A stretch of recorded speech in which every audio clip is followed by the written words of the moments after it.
संघर्ष में आदमी अकेला होता है, सफलता में दुनिया उसके साथ होती है। जब जब जग उस पर हंसता है, तब तक उसी ने इतिहास रचा है। नमस्कार दोस्तों, स्वागत है आप सभी का हमारे YouTube चैनल में दोस्तों आज हम चकवा पक्षी की कहानी सुनाने वाले हैं। चकवा कहता है, इन 5 बातों पर अगर कोई मनुष्य अमल करे, अपने जीवन में उतारेगा, तो निश्चित ही उसके परिवार में पति पत्नी में कभी लड़ाई नहीं होंगे और उसके घर में धन की कमी नहीं होगी। दरिद्रता घर से कोसों दूर हो जाएगी। तो आइए जानते हैं कौन सी हैं ये 5 बातें। मगर उससे पहले आप सभी भाई और बहनों से निवेदन है, इस प्रकार आप हमारे चैनल पर वीडियो के तक बने रहिए और हमारे चैनल को सब्सक्राइब कर लीजिए, लाइक करिए, शेयर करिए और अच्छे कमेंट किया करिए। तो दोस्तों कहानी की शुरुआत करते हैं। शास्त्रों में कहा गया है कि जिस घर में रोज लड़ाई झगड़े होते हैं, उस घर में बरकत नहीं होती, उस घर में लक्ष्मी का वास नहीं होता। तो दोस्तों आइए कहानी को शुरू करते हैं। एक वन में चकवा पक्षी का एक जोड़ा रहा करता था। चकवा और चकवी में बहुत प्रेम था। दोनों एक दूसरे से बहुत प्रेम किया करते थे, हंसी खुशी अपना जीवन व्यतीत कर रहे थे। चकवा और चकवी में इतना प्रेम था कि आसपास के पशु पक्षी उनके प्रेम का मिसाल दिया करते थे। यहाँ तक कि चकवा चकवी एक दूसरे के लिए प्राण तक न्योछावर करने के लिए तैयार रहते थे। तो दोस्तों अगर चकवी से कोई गलती हो जाती तो चकवा अगर उसे कुछ सुनाता तो चकवी अपना सर नीचे करके उन बातों को सहजता पूर्वक सुन लिया करती, बिना कुछ जवाब सवाल के। और जब चकवा से कोई गलती होती तो चकवी उसको कुछ सुनाती, उससे कुछ कहती तो चकवा अपना सर नीचे करके उन बातों को भी सहजता पूर्वक सुन लिया करता है। अब इसी प्रकार कुछ देर के लिए उन दोनों में खटपट होती, लेकिन तुरंत ही सब ठीक हो जाता। और चकवा का पड़ोसी एक कौवा था। कौवा का अपनी पत्नी से हमेशा हर बात पर झगड़ा हुआ करता था, लड़ाई हुआ करता था।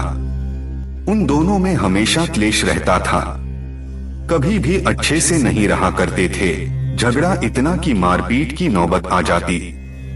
कौवा बड़ा ही दरिद्र था, उसके घर में हमेशा अन्न की कमी रहती। और इधर चकवा धन से संपन्न था, क्योंकि उसके घर में खुशहाली थी, शांति थी। कौवा जब देखता है कि चकवा चकवी इतने आनंद से इतना खुशी खुशी रहते हैं, तो उसको बहुत जलन होने लगता है। वह चकवा चकवी के इस शांति से, इस खुशी से बहुत ही जलने लगता है। कौवा सोचता है कि किस प्रकार मैं चकवा चकवी में फूट डालूं और इसके घर की शांति को भंग कर दूं। यह कैसे, किस प्रकार खुश हैं? कौवा सोचता कि हम लोग के घर हमेशा झगड़े होते हैं, लड़ाइयाँ होती है, खाने को कुछ नहीं रहता, भोजन पानी के लिए बिलबिलाते रहते हैं। और ये चकवा को देखो हमेशा मजे में रहता है, अच्छे से आनंद से खाता पीता है, अपनी पत्नी के साथ खुशी पूर्वक जीवन बिता रहा है। यह सब चीजें कौवा को देखी नहीं जाती और उसे बहुत ही ज्यादा जलन होती है। एक बात और, कौवा जो था उस चकवा का मित्र था। मित्र ही मित्र के बारे में इस तरह का सोच रख रहा था। उसके अंदर जलन का भाव ना था। अब उसने सोच लिया कि अब मैं इस चकवा को शांति से रहने नहीं दूंगा। हम लोग के घर लड़ाई झगड़े होते हैं, तो यह कैसे शांति से रह सकता है? अब इसके घर में भी अशांति फैलानी है, इसका भी जीवन नरक करना है। अब यह सोचकर वह कुआं इस जुगत में लग जाता है। और जब कभी चकवा घर पर नहीं रहता, तो कौवा चकवी के पास जाता और चकवा के बारे में उसके कान भरने लगता है और कहता, चकवी बहन, चकवा भाई आपसे बिल्कुल प्रेम नहीं करते, वो तो किसी और से प्रेम करते हैं। मैंने उन्हें कुछ ही देर पहले किसी अन्य से बात करते हुए देखा। अब कौवे की इस बात को सुनकर चकवी को बिल्कुल भी भरोसा नहीं होता। वो उसके बात को नहीं सुनती और उसके बात को इसी तरह हवा में उड़ा देती है। जब कभी चकवा अकेला रहता तो फिर कौवा उसके पास जाता और कहता, चकवा भाई बहन आपसे प्रेम नहीं करती, क्योंकि वो किसी अन्य से प्रेम करती है। मैंने आज ही चकवी बहन को किसी और से बात करते हुए देखा। अब चकवा ये सुनकर हंसते हंसते इन बातों को टाल देता है और उस बात पर बिल्कुल भी भरोसा नहीं करता। अब इसी प्रकार कौवा बारी बारी से उन दोनों में फूट डालने की कोशिश करता, उन दोनों का कान भरा करता, लेकिन चकवा चकवी का प्रेम इतना दृढ़ था कि दोनों एक दूसरे पर विश्वास किया करते थे, किसी की बातों में नहीं आते थे। अब इस प्रकार कौवा जब अपनी चाल चलकर हार जाता है, तब फिर वह नई तरकीब निकलने लगता है। वो सोचता है अब इससे कुछ नहीं होगा, मैं भी इन दोनों में देखता हूँ किस तरह झगड़ा नहीं होता। आपका हुआ अपनी पत्नी को इस काम में लगाने के लिए योजना बनाने लगता है। अपनी पत्नी से कहता है कि अगर तुम घर में सुख शांति चाहती हो तो तुम्हें मेरा एक काम करना होगा। अगर तुम चकवा और चकवी के बीच मनमुटाव पैदा कर दो, उनमें झगड़ा लड़ाई करवा दो, तो निश्चित ही मैं तुमसे कभी लड़ूंगा नहीं, कभी झगड़ूंगा नहीं। हम दोनों प्रेम से रहेंगे, हम लोग के घर में कभी लड़ाई नहीं होगा। कौवी तो कुछ समय के लिए तैयार नहीं होती है, लेकिन अपने घर में सुख शांति की इच्छा से वह भी कौए के बाद में आ जाती है और कहती है, अगर तुम मुझसे लड़ोगे नहीं झगड़ोगे नहीं तो मैं यहाँ कार्य करने के लिए तैयार हूँ।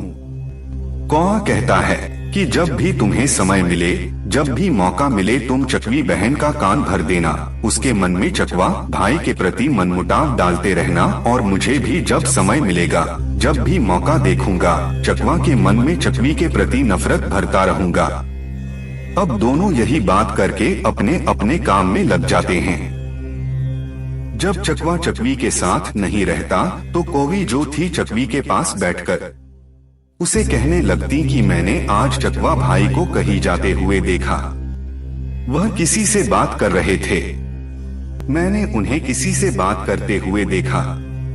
वो आपसे प्रेम नहीं करते, अन्य से प्रेम करते हैं, आपसे प्रेम नहीं करते। अब चकवी इन बातों पर यकीन नहीं करती है। अब उधर कौवा भी इसी जुगत में लगा रहता है। वो भी चकवा से कहता रहता है कि मैंने चकवी को किसी से बात करते हुए देखा, वो आपसे प्रेम नहीं करती, किसी अन्य से प्रेम करती है। अब इसी प्रकार लगातार बार बार कौवा और कोई चकवा चकवी के मन में ये सारी गलत चीजें डालने लगते हैं। दोस्तों, अगर एक ही बात को किसी के सामने बार बार कहा जाए तो धीरे धीरे ना चाहते हुए भी उसके अंतर्मन में ये बातें जाने लगती है, और उस चकवा और चकवी के साथ ऐसा ही होता है। अब लगातार यही बातें सुनते सुनते चकवी को लगने लगता है कि कौवी बहन मेरा भला चाहती है। अगर उसने देखा है तभी तो मुझसे ऐसी कह रही है, वो मेरा भलाई चाहती है, मुझे सचेत करना चाहती है, इसीलिए मेरे सामने हमेशा यही बात कहती रहती है कि वो मुझसे प्रेम नहीं करते, किसी और से प्रेम करते हैं। अब चकवी के मन में धीरे धीरे ये बातें बैठने लगती है कि उसका पति उससे प्रेम नहीं करता, किसी अन्य से प्रेम करता है, और उधर ये बातें धीरे धीरे बैठने लगती है कि चकवी भी मुझसे प्रेम नहीं करती, किसी अन्य से प्रेम करती है, क्योंकि कौवे द्वारा लगातार बार बार कहे जाने से अब चकवा के दिमाग में भी ये सारी चीजें ना चाहते हुए भी अंतर्मन से जाने लगती है। अब धीरे धीरे करके चकवा और चकवे में मनमुटाव होने लगता है, और एक दिन ऐसा आता है कि चकवा बातों ही बातों में चकवी को कह देता है, अरे तुम तो किसी अन्य से प्रेम करती हो, मैंने तुम्हें उससे बातें करते हुए देखा। अब चकवी को भी गुस्सा आता है। चकवी भी कहती है, मैंने भी तुम्हें किसी अन्य से बात करते हुए देखा, तुम भी मुझसे प्रेम नहीं करते। अब दोनों में इसी प्रकार लड़ाई झगड़े होने लगते हैं। अब ये लड़ाई और झगड़े धीरे धीरे बढ़ने लगते हैं, और लड़ाई झगड़ों के साथ साथ उनके घर से लक्ष्मी रूठने लगती है। लक्ष्मी उनका घर छोड़कर चली जाती है, क्योंकि दोस्तों जिस घर में लड़ाई और झगड़े क्लेश होते हैं उस घर में लक्ष्मी कभी भी वास नहीं कर सकते हैं। उस घर को छोड़कर चली जाती है। अब चकवा और चकवी धीरे धीरे कंगाल हो जाते हैं। उनके घर में अन्न की कमी हो जाती है, क्योंकि लड़ाई झगड़ा करने के चक्कर में चकवा कोई काम नहीं कर पा रहा था, कहीं से भोजन की व्यवस्था नहीं कर पा रहा था और घर में जो भोजन इकट्ठा था वो भी खत्म हो चुका था। जब चकवा और चकवी पूरी तरह से बर्बाद हो जाते हैं, उनके घर में अशांति छा जाती है। तो यह चीज देखकर उस कौए को बहुत ही प्रसन्नता होती है, बहुत ही खुश होता है। चकवा और चकवी भूखे मरने लगते हैं। तो एक दिन चकवा को एहसास होता है कि हमारे लड़ाई झगड़े की वजह से ये सारी चीजें हो रही है। तो अपने पत्नी से करता है, प्रिय देखा तुमने, जब तक हम लोग लड़ाई झगड़े नहीं करते थे, एक दूसरे पर शक नहीं करते थे, हमारा जीवन कितना सुखी था। हमारे घर में अन्न धन की कोई दिक्कत नहीं थी। लेकिन अब जब से हम लड़ने झगड़ने लगे हैं, एक दूसरे पर शक करने लगे हैं, संदेह करने लगे हैं, तब से हमारे घर में अन्न धन की कमी हो गई है। लक्ष्मी हमसे रूठ गई है। तो चकवी को भी ये बात समझ में आती है और वो भी कहती है, स्वामी हमें माफ करिए, हमें इस प्रकार लड़ना नहीं चाहिए, हमें किसी के बातों में आना नहीं चाहिए। फिर उसने कहा, इस समस्या से छुटकारा के लिए क्या किया जाए? चकवे ने कहा, प्रिय यहीं पास में है। एक गुफा में एक सिद्ध पुरुष महात्मा रहते हैं, हम उनके पास चलते हैं, वही बताएंगे हमारे समस्या का समाधान की। हम अब क्या करें? अब यह सोचकर चकवा और चकवी उस महात्मा के पास चले जाते हैं। उस गुफा में जाते हैं और महात्मा को प्रणाम करके बैठ जाते हैं। महात्मा ने जब उनके आने का कारण पूछा, तब चकवा के आंखों में आंसू आ जाते हैं। दोनों पति और पत्नी रोने लगते हैं। एक एक करके सारी व्यथा चकवा उस महात्मा को सुना देता है। तब महात्मा ने कहा है, पक्षी है चकवा, मेरी बातों को ध्यान से सुनना। मैं ऐसी 5 बातें बताता हूँ जिसे तुम अपनी जिंदगी में, अपने जीवन में अमल करोगे, और जो भी मनुष्य इन 5 बातों को अपने जीवन में अमल करेगा, इस रास्ते पर चलेगा, तो निश्चित ही उसके घर में कभी लड़ाई झगड़े नहीं होंगे, उसके घर में कभी धन की कमी नहीं होगी, उसके घर से लक्ष्मी कभी रूठ कर नहीं जाएगी, उसके घर से दरिद्रता हमेशा कोसों दूर रहेंगी। इसके बाद महात्मा ने कहा, पहली बात, जो तुम्हारे जानने वाले होते हैं, सगे संबंधी होते हैं, जो तुम्हें अच्छे से समझ रहे होते हैं, जो तुम्हें अच्छे से जान रहे होते हैं, वही तुम्हारा जड़ काटते हैं। यह बात सत्य है। जो व्यक्ति तुम्हारे पहचान का होता है, तुम्हारा अपना होता है, ज्यादातर वही लोग आपके जड़ों को काटते हैं। घर का भेदी लंका ढाहे वही आपके दुखों और समस्याओं का कारण होता है। तो इसलिए कभी भी अपने करीबियों को अपनी राज की बात, अपनी गुप्त बातें कभी मत बताना, और दूसरी बात, अपने मित्र के सामने धनी होने का दिखावा मत करना। अपने मित्र के सामने अपनी बड़ाई और दिखावा करोगी कि मैं इतना अधिक धनवान हूँ, तो वो मित्र आपके बारे में गलत धारणा बना लेगा। अगर पहले वो सोच रहा होता है कि आप अच्छे हो, लेकिन ये आपकी झूठी बातें सुनकर वो आपसे दूर होने लगेगा और आपसे घृणा करने लगेगा।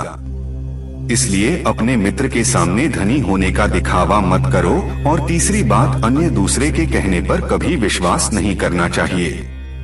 जब तक आप अपने आँखों से देख न लो, तब तक उन बातों पर विश्वास नहीं करना चाहिए। अगर किसी ने आपके कान को भर दिया है, आपके अपनों के प्रति मनमुटाव पैदा कर दिया है, तो आप बिना कुछ जाने सुने चीज पर बिल्कुल भी विश्वास ना करिए। कही कहाई सुनी सुनाई बातों पर ना आए। और चौथी बात, अपनों पर शक करना विनाश को न्योता देता है। अगर आप अपनों पर शक करेंगे तो निश्चित ही आप विनाश के कगार पर पहुंच जाएंगे। चाहे वह पति, पत्नी, पिता, पुत्र, माता, पिता, इन पर कभी शक मत करना। आप गैरों पर शक कर सकते हैं, लेकिन अपनों पे नहीं। और 5वीं बात, कभी भी बिना बुलाए किसी भी समारोह उत्सव में नहीं जाना चाहिए। अगर आपको किसी ने न्योता नहीं दिया है, नहीं बुलाया है, तो इसी तरह आप उस पर हक जताते हुए वहां मत पहुंचाइए। इस तरह आपके सम्मान को ठेस पहुंचेगी, आपके मान सम्मान में कमी आ जाएगी। कहा गया है, बिन बुलावे जाए ना और बिन न्योतले खाए ना। बिना बुलाए कहीं जाना नहीं चाहिए और बिना न्योता दिए कहीं खाना नहीं चाहिए।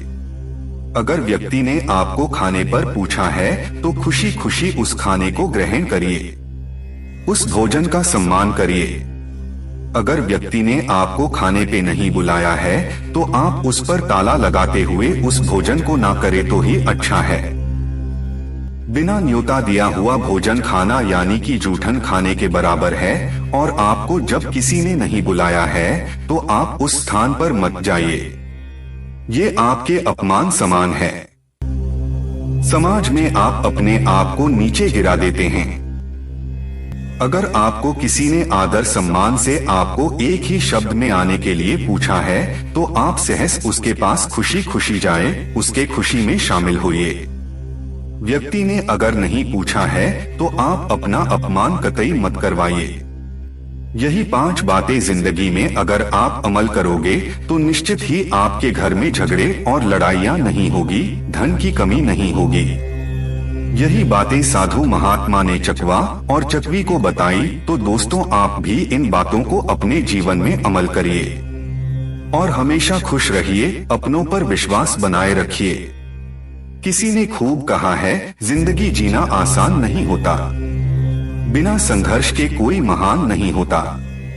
जब तक ना पड़े हथौड़े की चोट पत्थर भी भगवान नहीं होता। दोस्तों, ठोकर खाकर गिरना, फिर खुद को ही संभालना, फिर दोबारा से चलना, यही संघर्ष है, यही जीवन है और यही सत्य है। तो दोस्तों, उम्मीद करते हूँ आपको हमारी यह कहानी, यह शिक्षाप्रद जानकारी अच्छी लगी होगी। अगर आपको हमारी यह कहानी अच्छी लगी तो आप हमारे चैनल को सब्सक्राइब करिए, लाइक करिए, शेयर करिए और अच्छे कमेंट किया करिए। मिलते हैं नेक्स्ट वीडियो में।